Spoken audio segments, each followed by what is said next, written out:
up, everyone? This is Dariusz Kalbanczyk, co-founder of NG Poland, JS Poland, AngularMaster.dev, and WorkshopFest.dev. Welcome back to the Angular Master podcast. Today, we've got two incredible guests joining us to talk about NgRx SignalStore.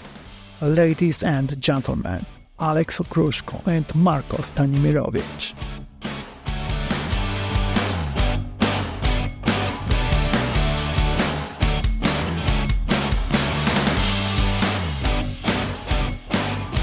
Hi Alex, hi Marko.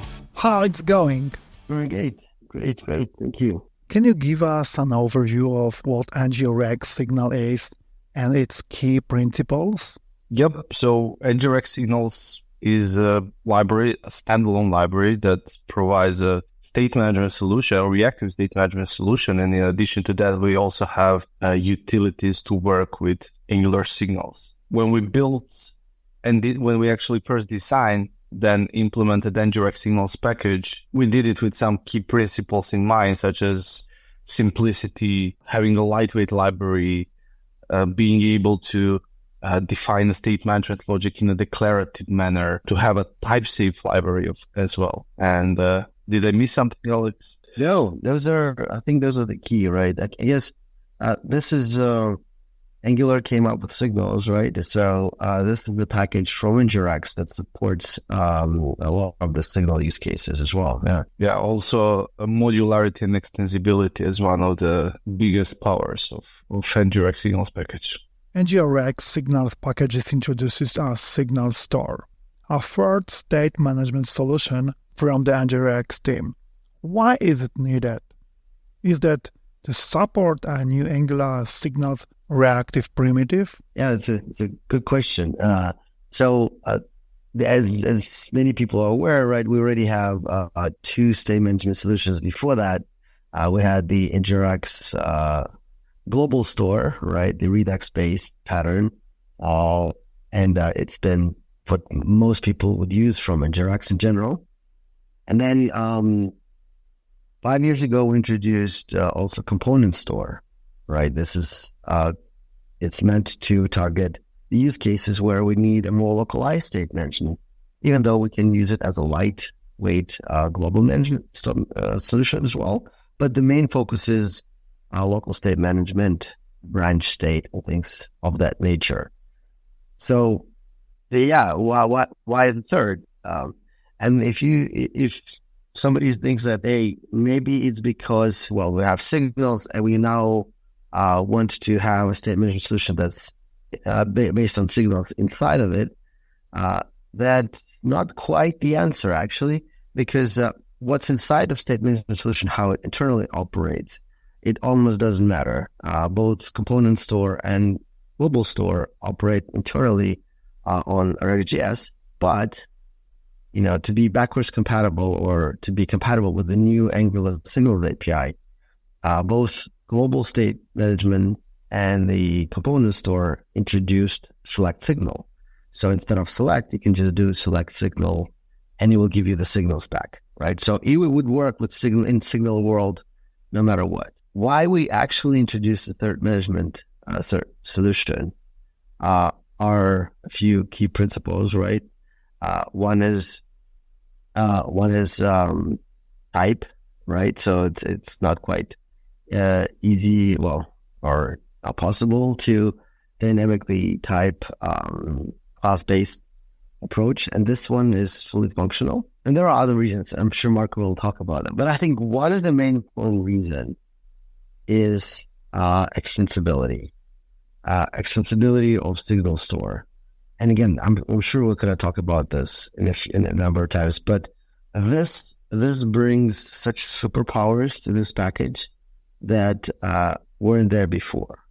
And one of the reasons we can have extensibility and the whole functional approach of creating SignalStore is Angular along the way introduced inject function where we can inject things into functions, and we no longer need class with a constructor to inject things into a thing, right? Now we can just do it within functions themselves as well, as long as those are invoked within execution context, of course.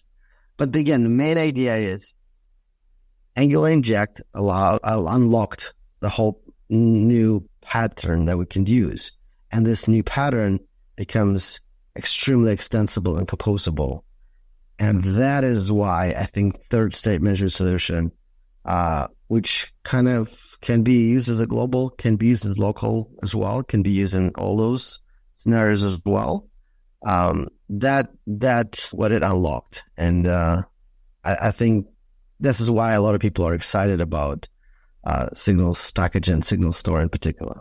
Yeah, the question why third package, as Alex mentioned, there are several reasons. Important reason is that Angular introduced a new reactivity model. So we wanted to provide a state management solution that has native support for this reactivity model. If we provide like native support or re-implement the existing state management solutions that we have, that would cause a lot of breaking changes. Although these old packages have integration with Signals, we decided to create a new one and don't make some additional compromise, and instead of that, like to focus on trying to make as better state management solution as possible with current APIs. Because before we didn't have, for example, inject function. Dependency injection was not possible outside of classes, and this is one of the reasons why component store was class-based. But on the other hand, we didn't went with SignalStore. We didn't went with the functional approach because we don't like classes. The main reason is because class-based state management solution have some limitations that cannot be easily overcome. What makes NgRx Signals simple and intuitive for developers to use? There are just a few concepts that you need to know. It's like there are three main building blocks of the SignalStore. You have state, computed signals, and methods, and that's it. It can be easily used as a local state management solution. On the other hand, it can be also used for the global state, if that's the preferred way of managing state, or if Redux pattern is not the preferred way for the managing global state. The whole concept of SignalStore is based around functions, simple functions, in fact, right? So because there are simple functions, a collection of them, they are becoming easier to use, easier to understand, I think. And whenever it's easier, it also comes as more intuitive as well. There are, as Marko said, there are basic building blocks that we focus on, and that should help create the proper mental model around NgRx Signals and SignalStore in particular. And we're going to go into them as well. And once you get that, once you grasp that mental model, I think you can build anything, right? So that's what's exciting about this. How does NgRx Signals achieve modularity, extensibility, and scalability? So SignalStore, when we create the SignalStore, we use custom features. Custom feature is like a building block. Sorry, not a custom feature, but SignalStore feature is a building block of SignalStore. NgRx Signals package itself, it provides some base features for creating, for adding state slices to the SignalStore, for adding computed signals, methods, and hooks. In addition to that, there is a function called SignalStore feature that provides the ability to create custom SignalStore features. So what we can do, for example, we have multiple stores where we are managing request status. With SignalStore, we can create a custom feature for the request status and then use these custom features in each SignalStore where a request status is needed. And in a single line of code, we can add additional state slices, computed signals, and methods to a SignalStore by using custom features. I think we should also talk about some of the basic building blocks first, because in NgRx SignalStore has four major, again, basic building blocks. One is with state, right? And with state, this is how you introduce the state that the SignalStore will have inside of it, right? This is your source of truth for the state. So that's one building block with state function. The second one is with computed. And this is how you create any of derived state. For example, I don't know, like filtered to-dos, like completed to-dos. You have the whole array of to-dos. The completed ones would be, the whole array filtered by completeness, right? So this is how you create that derived state. And this is important building block of this, right, derived state. The third one is, you can not only have the state and derived state, you also need to operate on that state.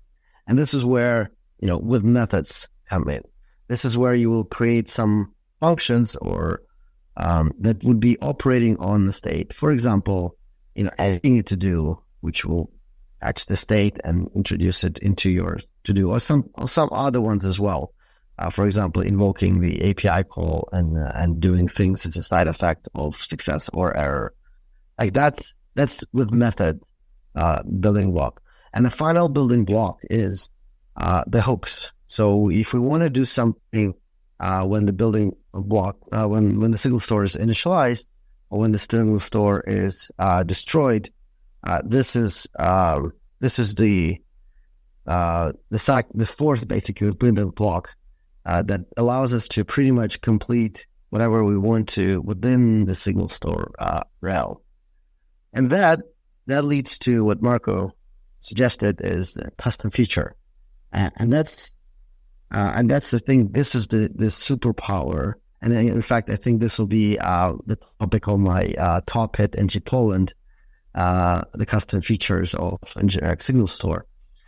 But that's the one that it unlocks all those superpowers, because you can create your own custom additions to the SignalStore using the function that internally can combine, your own methods, your own state, your own computed, your own hooks if you want to, and then into one single unit. For example, Marko was referring to request status, right? With the request status, you can create a custom feature like that combines all those 4 building blocks or some of the building blocks, whatever it needs, and will operate on that state and introduce some methods with it as well. And then that's the one that you can use in any SignalStore that you create throughout the application. We always need request status, right? We always need to be aware of our API call. What is state? Is it in? Is it loading? Is it pending? Right? Is it error out, or is it its initial state? Haven't happened anything, and then it will introduce the state itself. It will introduce some of the computed properties. It will also bring some functions that can change it, right? For example, from set loading, right, or set pending, whatever. And this is a superpower. There are other plugins already from NgRx itself. There are already third-party plugins as well that could be plugged into the SignalStore. And again, this is the most important part of it. This is its superpower. You are now listening to the Angular Master Podcast by NG Poland. Listen, code, repeat all you need to know to become a super Angular developer. Make sure to hit the subscribe button and drop us a cool comment. And don't miss out our second show, the JavaScript Master Podcast, where you find tons of fantastic JavaScript topics. How does NgRx Signals ensure type safety and prevent errors at the compile time? The type safety, again, has been very critical for us. Any NgRx package adheres to strictest type safety. Moreover, we go above and beyond to ensure that the APIs that we introduce are helping the developer write the best code possible, or will help them find out any of the use cases that shouldn't be covered, right? So the NgRx Signals is no different in that way. Type safety, again, is a very critical thing. And again, I keep saying that TypeScript is your friend. Always use strict mode. Help catch any errors before you run an application. Means you can do it at the compile time instead of runtime. right? Runtime is already your customer seeing that. Compile time, your IDE will help you even with all of these things. So this is no different from any other NgRx packages. We're very strict with TypeScript, and that helps a lot. Issue SignalStore and SignalState as well. I mean, NgRx Signals APIs in general. If you unintentionally make some mistake, for example, miss the property name or method name, SignalStore will be able to catch that and display the compilation error. A lot of potential bugs can be catch in early phase at compile time instead of runtime. What is SignalState, and in what scenarios is it most useful? We can think of SignalState as an extended version of Signal. It also has the same signature as vanilla Angular Signal. It's just a function that accepts the initial state or initial value as an input argument. But unlike classic Angular Signal, SignalState will create deeply nested signals for each nested state property. So we don't have to do that manually. We don't have to manually create computed signal for each nested state property if we want to track the changes at the granular level. And yeah, this is the main advantage. It's very simple, lightweight API, but it's very powerful because it automatically creates deeply nested signals for us. The good thing is that this creation will not impact the performance because deeply nested signals are created lazily. When we access them for the first time, they will be created. And they are also cached. So if we access the same deeply nested signal multiple times, the same signal instance will be shared for all consumers. Yeah, it's amazing in those use cases, right? Because sometimes you might have 3-4 different signals in your application, in your component that are based on primitives, right? And then SignalState will allow you to group them together because, again, it's ideal to work on for the object, and it will just create all the signals under the hood. So even it just as an organizational structure, it helps you structure your properties within some of the state within components in an easier way, right? And it's completely separate from SignalStore itself, right? It's just by itself. You can just organize it for some of the state within your component if you want to. So that's one, of course. And secondly, sometimes you do operate on the objects that have nested properties, right? Like not everything is a primitive, not everything is a string, not everything is a number of Boolean, right? So you want to have a user, for example, with different properties and deeper nested objects. So that just naturally falls very well with SignalState because you can access the first name as a signal, which is really awesome. Because that also allows you, if your object stays the same and just first name changed, of course, who changed his first name, but say only one of the properties did change, and this is the only property you relied in your template, right? We can hook into only that and not change of the entire object. So it's a really awesome feature. Yeah, SignalState is a flexible API. We can use it everywhere we want. We can use it in a component, in a service, for example. It's not that opinionated. We can create a service with a SignalState as an alternative to service with the subject approach that we used before, for example. How does Rx integration plugin enhance NgRx Signals? RxJS is an optional dependency in NgRx Signals package, which means that the core package is built without RxJS.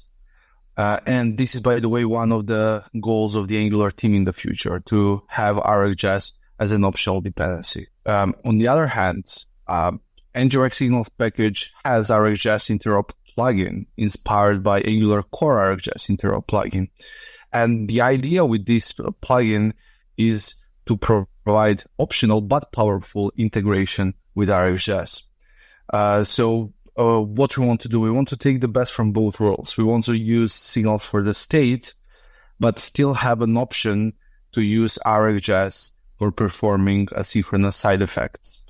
And for that, NgRx Signals has RxJS interop plugin that exposes an API called Rx method. Yeah, exactly. For example, not everything is synchronous. We know this, right? There is every application that you would need to call an API. And calling an API, it means having an HTTP client under the hood. It's an observable. It's an asynchronous event. Signals are not meant for synchronous things, but you want to handle them correctly.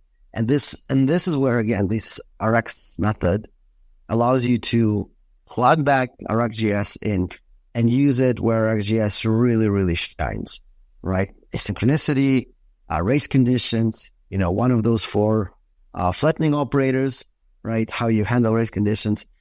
And this is where it really, really shines. And the SignalStore allows you to still harness that power as well of RxJS where it's needed. What are the benefits of using the Entity Management plugin in NgRx Signals? Entity Management, those who've been using NgRx Entity might be a little bit more familiar already with entities. But in a nutshell, whenever you deal with collections, again, think of arrays, and whenever you use items individually out of that array, or you want to update one of the items within an array, delete, remove, whatever you want to do, like you have a collection. Array is a collection. In state management, you need to work with that array, with that collection, immutably. For those who've been working and trying to change one item within an array immutably, know how much of a problem that is. You cannot just change that single item because you need to change the reference for the array, because the entire thing needs to be immutable. And this is where one of the reasons why entities really shine there. NgRx entities were doing this before, and now NgRx Signals have a new twist on the entities because they introduce, they don't have the adapter anymore. You directly use functions. So whenever you want to update a single entity or remove a single entity or read it as the whole collection, there are functions for that. And they will allow you to work with the state and that collection in a much nicer way. So again, one of the reasons is ease of operating on a collection. That's one. And second one is it's more performant way to get an item. For example, if you're just working with an array and you just need one item, you have to look through the entire array and find it by ID, whatever you want to do, right? Entity is in a different data structure. And again, how it's structured, it doesn't matter, but the idea is whenever you need to access a specific item and you know the ID of that item, that operation is instance of one. Because under the hood, one of the part of the data structure that entity has is basically a hash map, meaning the access by ID is instant. You no longer need to loop over the array. Those concepts, again, are same in the NgRx entity package that was helping with global state management, and you can use it also in the component store. But again, NgRx Signals introduces an even easier way, and maybe even more shakeable. For example, product adapter, or the adapter in general, entity adapter was introducing all the methods you can operate on an entity.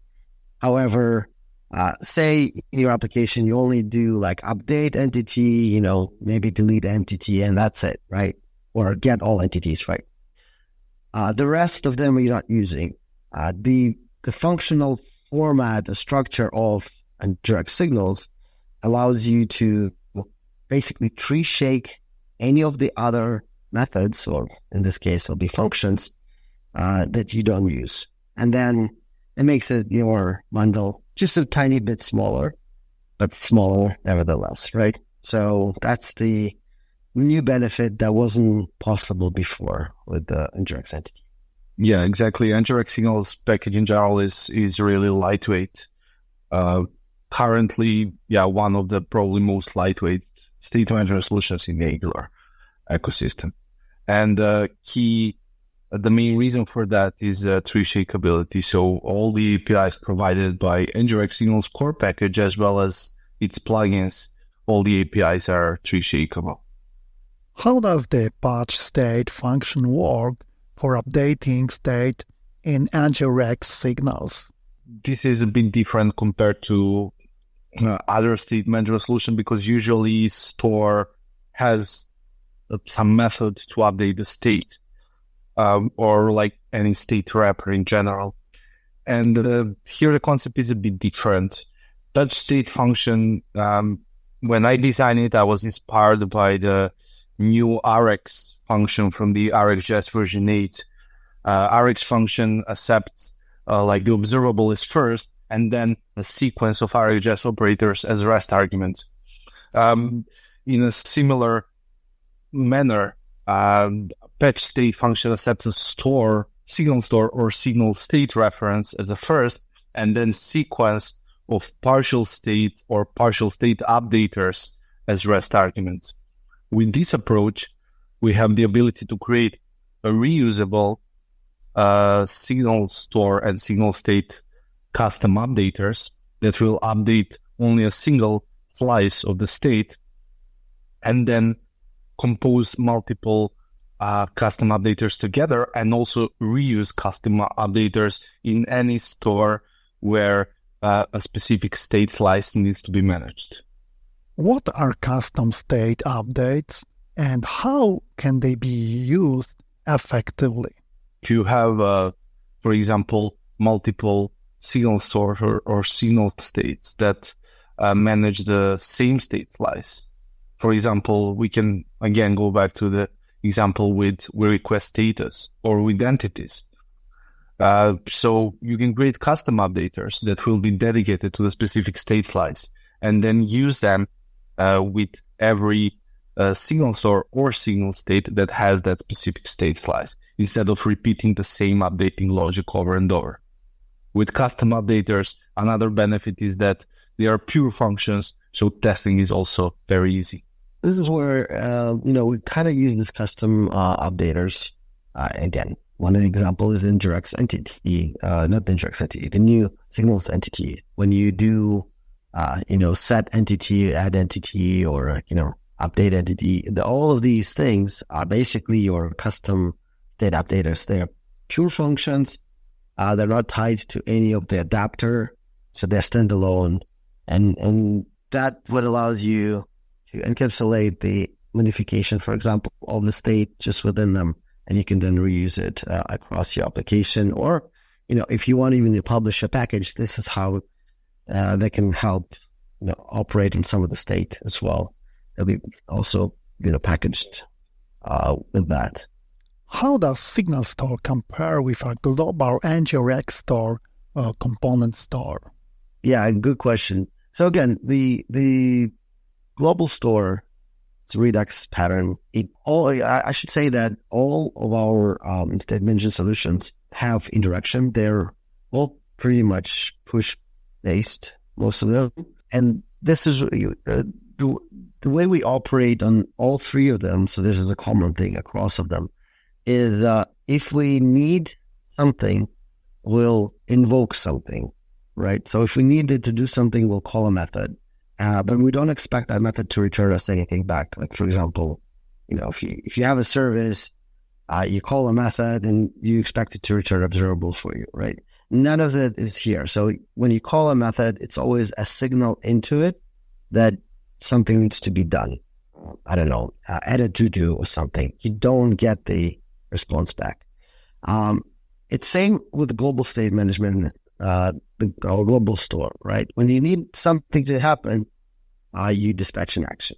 So they're all very similar, that their intentions are separate from reading the state back, right? So you send intentions one way, you read the state back.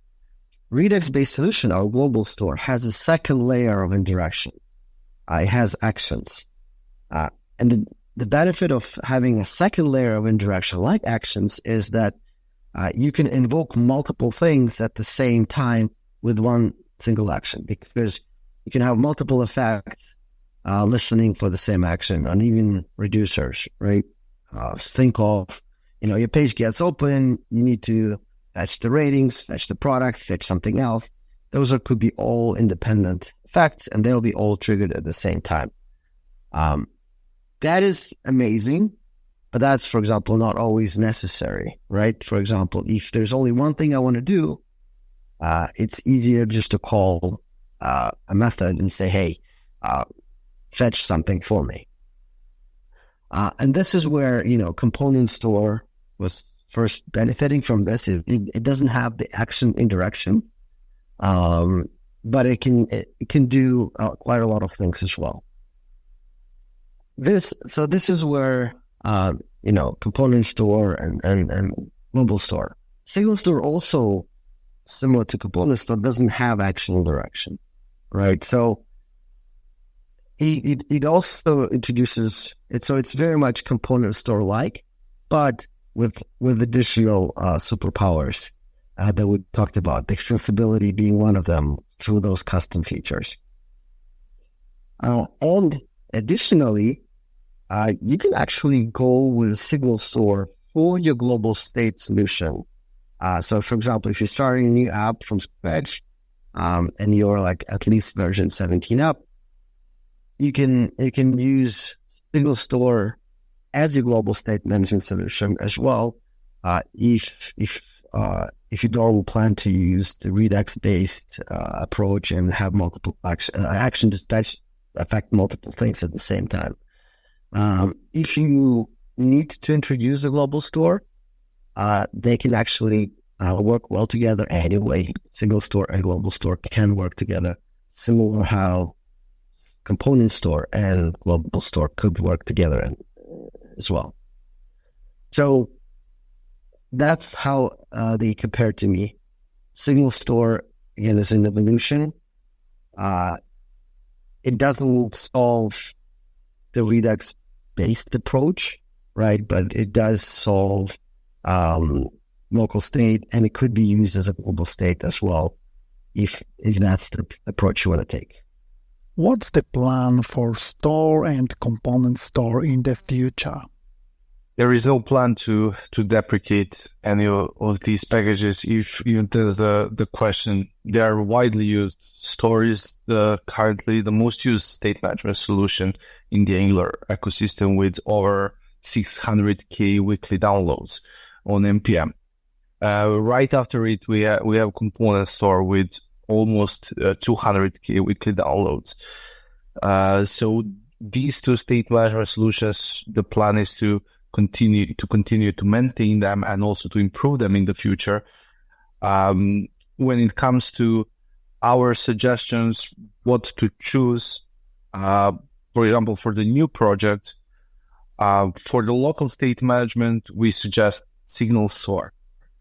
And we consider it as a successor of component store, because we can achieve more or less the same things, but in a bit more powerful way right now with the SignalStore. When it comes to global state, NgRx Global Store is still a great solution if Redux pattern is the preferred way of managing state, and we recommend using it. On the other hand, if for some reason Redux pattern is not your cup of tea, then SignalStore can be used as all-in-one solution for managing both local and global state. And by the way, one interesting thing is that due to the high extensibility of SignalStore, we can also build Redux-like APIs on top of the SignalStore if we want. We have examples for that. There are community plugins that implement Redux pattern and provide Redux-like custom features for the SignalStore. Quite powerful in that way. There are a lot of thoughts and discussions about this within team and within the community as well. And because it's so powerful, we can do a lot of things. And it has the basic building blocks. We can do a lot of things. Yeah, just to get back to the component store for a second. Again, it was a major package that unlocked a lot of things for developers. If you're using component store, again, doesn't mean you have to whip it out and it won't be supported. It will be supported, just like Marko said. It will be supported. If you use it, no problem. It definitely fulfills a certain need. The only thing is the SignalStore. If you start a new thing today or introducing, we would recommend SignalStore because it can do everything Component Store can do, and it's extensible, highly extensible. So it can do the same thing Component Store do and more. Right? That's why we're saying it's a successor of it. But again, we're not planning to undeprecating Component Store.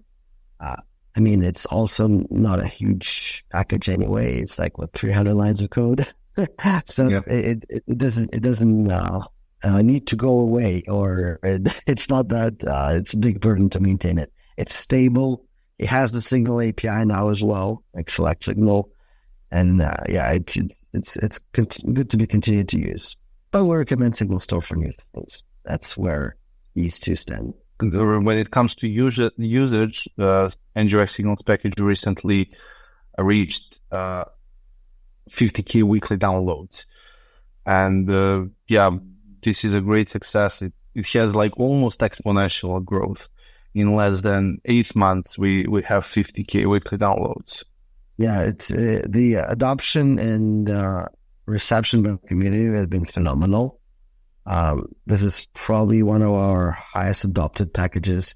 When we saw components, the store adoption was very good, but this one just surpasses that one in the growth as well. Very highly discussed. I think it's very loved as well, which is very nice to see. There are a lot of great comments, people building things on top of it. People build their own extensions and sharing that. This is, a lot of nice things. And I'm sure Marko is a lead author of the package, so I'm sure that he's quite happy to see that. We're all happy to see it from the NgRx team as well, because we think it's an amazing package. We're focusing right now to spreading the knowledge how to use it better. What are the use cases for it? This is why we've been on our tours for the workshops for this, including in Poland. We'll talk about the NgRx SignalStore and the entire Signal package during the workshop, where we'll show all the building blocks of it, all the pieces, how to use them, and what are the use cases of SignalStore.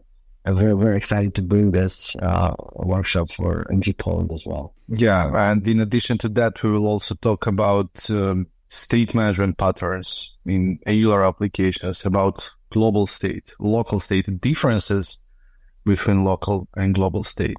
I'm really looking forward to our meeting at NG Poland, as well as the workshop, which sell out year after year. Okay, now let's talk about the best practices. That'll be a big question. The idea that we still try to maintain is that components should have a minimal business logic, right? And we try to extract the business logic outside the component into signal stores. And signal stores basically become the encapsulation of what the state is. Again, there's different levels of state. Is it globally shared state, or is it this specific component state? It becomes an encapsulation of that state plus how to work with that state, right? Having it extracted and separated from the component becomes much easier to test components and much clearer overall. It helps you organize it better. You get away from those many hundreds of line components that do whatever, and it's very hard to keep track of that, right? This is our goal, to simplify components, extract business logic, that it's easier to test in a separation as well. And it's doing, studies after studies, we read code a lot more than we write code. If you have a good abstraction and encapsulation of logic, and it shows the intentions clearer, versus, again, having a component with thousands of lines of code, for example, which will take hours just to understand what somebody else worked on. And you might say, hey, I'm okay with my components. And you can get, pretty far without any of these libraries, especially if you have a small team, a small project that you work on. But once you start going, you have 10 plus people, 50 plus people working in the same code base, chances are that you won't be working on your own code only, right? Chances are that multiple people contributing to the same code. And this is where readability of the code, cleaner separation of the code become more and more important. And again, SignalStore, and in fact, any of the state management allows you to help separate this, understand what the intentions are as well. So this would probably be my best practice and recommendation, right? Try to optimize for that. Don't go too crazy. We all know that unnecessary abstractions actually slow you down, right? But once you have patterns within your teams and team understand how to work with this, this is where that's where you become a lot faster and the code becomes more scalable and maintainable in the long run. That would be my take on this. Yeah, I fully agree with Alex. I mean, with patterns and conventions within a team, we are tending to write the uniform code, and then this code will be understandable for the entire team. It will be easier to maintain in general. It will be easier for scaling as well. And this is where state management comes to the scene. By introducing a state management state layer in our application, we can easily scale and maintain our applications and in general have a predictable data flow in the application. How would you convince a new developer to start using NgRx Signals? Good question. I don't think I would want to convince anybody to use it. And the reason for that is, generally I'm not in sales and we're not selling the product, right? NgRx is free to use and it always has been and will continue to be, right? We don't sell licenses for this. So we're not trying to sell it in a way where like, hey, we're making something out of it. It's solving a problem, and between NgRx team, members of NgRx team, everyone has 10, 15 years of experience in software industry. Like together we'll have probably over 50 years of experience in this. We've seen things, we've seen patterns, we've seen issues, we've seen all kinds of different applications, big, small, dashboard-like or whatever, right?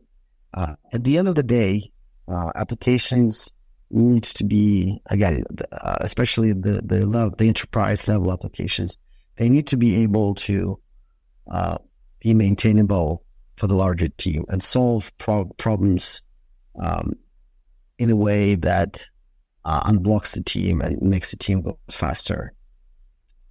So this is where I think not new developers should be, introduced or sold on NgRx and NgRx Signals in particular. But the team that manages the architecture, an overall team guiding the project, right? They should see where the value is, right? How we can encapsulate the state, it can separate things out and improve the flow. Or I didn't even say, hey, if you're skeptical, try it on a small piece. Try it on a small piece. See if this makes it easier for you and for your team. Of course, there's always a problem with the new concept, right? A SignalStore comes with a functional approach, at least of creating SignalStore. So it might be sometimes feels a little bit unusual, but I would encourage to try it out on a small part. Something that, it doesn't stick, you don't like it, that's fine. You can go back to whatever ways you were doing this before, right? At the end of the day, we're here to provide a solution that we see fills our needs. If it doesn't help you in a way, don't force it, right? Or sometimes maybe you don't see it yet. That's okay, right? Try it out. If you don't feel it's going the way you want it, sure, don't go for this. Maybe try later again. But what we see overall in the community, the level of acceptance of NgRx SignalStore is amazing. A lot of people are exciting. We see even other trainers adopt them as part of their teaching. For example, Manfred's teaching architecture, stuff like that. They also introduce SignalStore as part of their curriculum as well. So that gives me also additional signals that we're doing the right thing and we're going in the right direction. So my suggestion will be try it. And for whatever reason doesn't work for you, you can also let us know, but I think we're going in the right direction. Yeah, I would also like to mention that within the NgRx Signals package itself, you already have multiple options. So if, I don't know, you don't want to use SignalStore, you can just go with a SignalState, for example. Or you can use Signals and use Rx method from our package to handle synchronous side effects. As we mentioned in the beginning, in addition to state management solution, NgRx Signals provides also these utilities, standalone APIs that can be used independently from the SignalStore itself. How do you approach learning new technologies or frameworks in the ever-evolving field of software development? That's a great question.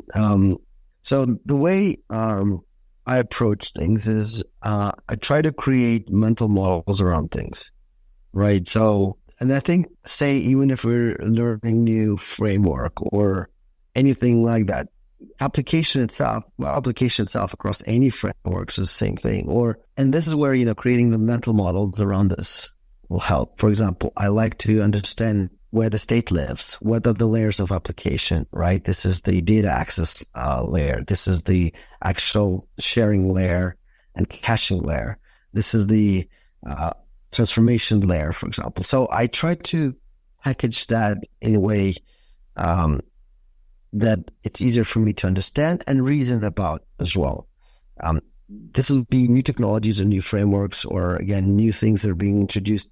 Whenever I hear about something, I'm like, okay, what is the problem that thing is trying to solve?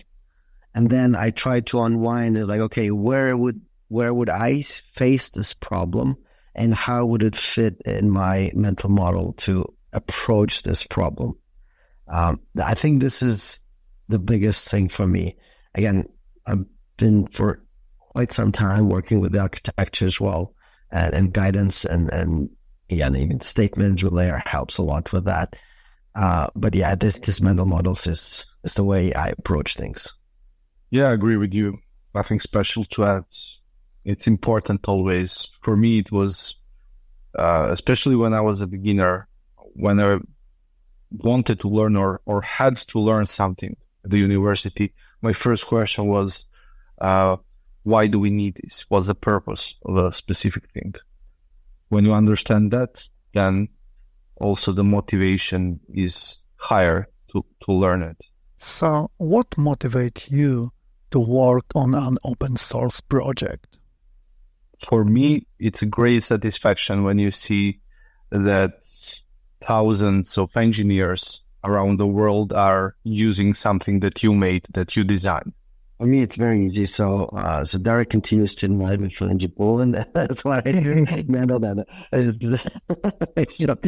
I do appreciate that, by the way. But the main reason is, it actually could be a little bit interesting, because the main reason is I need it anyway for myself, right? And if I can use it for myself, and then at the end of the day, I see the benefit of it, and then I can share it with the world, I think that's how, that what kind of keeps motivating me for this. a lot of times I do it myself, right? So I don't just create things for the sake of creating things. It solves the problem for me, and then I'd love to share it with the world. So that's how it works for me. What's your favorite way to unwind after a busy day of coding? There's a lot of things. Like I have some hobbies of my own, but I also spend a lot of the rest of my day is with my kids, and they have a lot activities.